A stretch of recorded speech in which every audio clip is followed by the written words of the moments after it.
one of the most important things we can do for our children is allow them lots and lots of time to discover, to explore, to, do the things that they love and that they're interested in.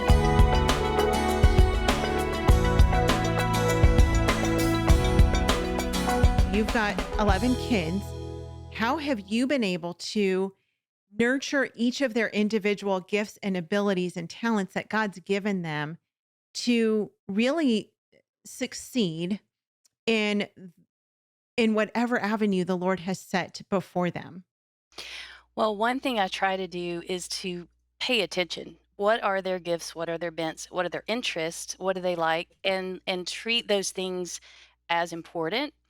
And so one example I give is one of my daughters. She and I have several of now that are here, but they have a real interest in doing like videos and I don't know exactly what kind of videos, but they were using their abilities of to edit, and they were really getting into creating videos. And while some parents may have treated that as a much lesser important thing, I looked at it as a important opportunity for her to learn and hone her skills. And who knows how she could use those skills later. Right. But I considered that a very important part of our school day, and so I let her run with that as long as she wanted to. And so just little things like that, when you see their gifts and abilities, don't, to treat them as important and to allow them plenty of time, allow them, that's one of the, to me, the things about schooling, especially in the classroom, public school classroom,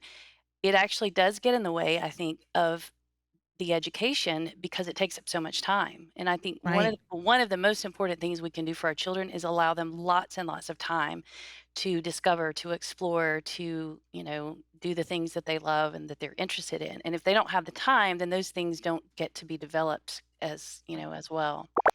So, Yeah. So talk about what a typical day would look like for your family. Because as you're, helping them to hone in on those different skills and abilities, and interests that they have, what would a normal day look like for you? a normal day, we get up later than the average family. Amen to that, us too. and Wait, we now when you say later, you have to define that because some people say later, and by later they mean like 7 a.m. When I no. say later, I mean like 10. Right. So yeah, we're like 8:30, 9 o'clock risers. That's, Okay. I may Okay, get good. up anywhere between 7 and 9, but Yeah. most of the I'm having to drag people out by 9 o'clock. But we spend a lot of time in the morning gathered together. It's my favorite time of the day. We read God's word and just talk in the mornings. And so we start every day, almost every day out like that.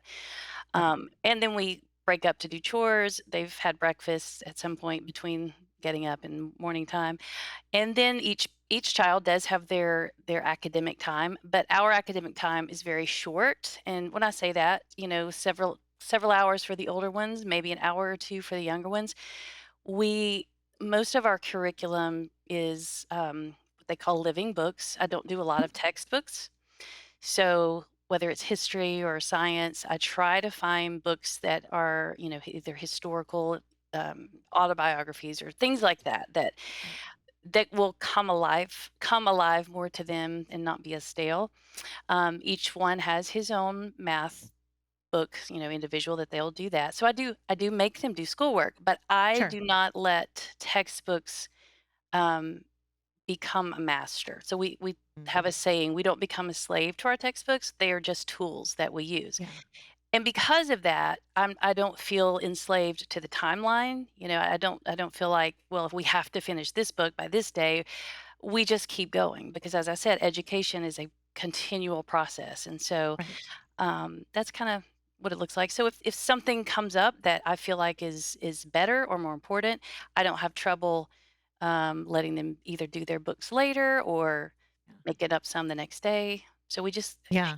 it's that's why I call it relaxed. We're a relaxed homeschooling Yeah. family. I love that. I love that you don't have a very rigid schedule that you have to stick to. And, at noon is lunchtime and at 1 o'clock is math time and at 1:30 is Right. English. I mean, and that works for some people. It does. But I think it doesn't work for most because living life at home is very different than living life in a classroom. And that puts so much pressure on mom and kid. Homeschool Insights is sponsored by CTC Math. If you're looking for a great online math program, visit ctcmath.com and try it for free. For more great homeschool inspiration and resources, listen to the Schoolhouse Rocked podcast every Monday, Wednesday, and Thursday.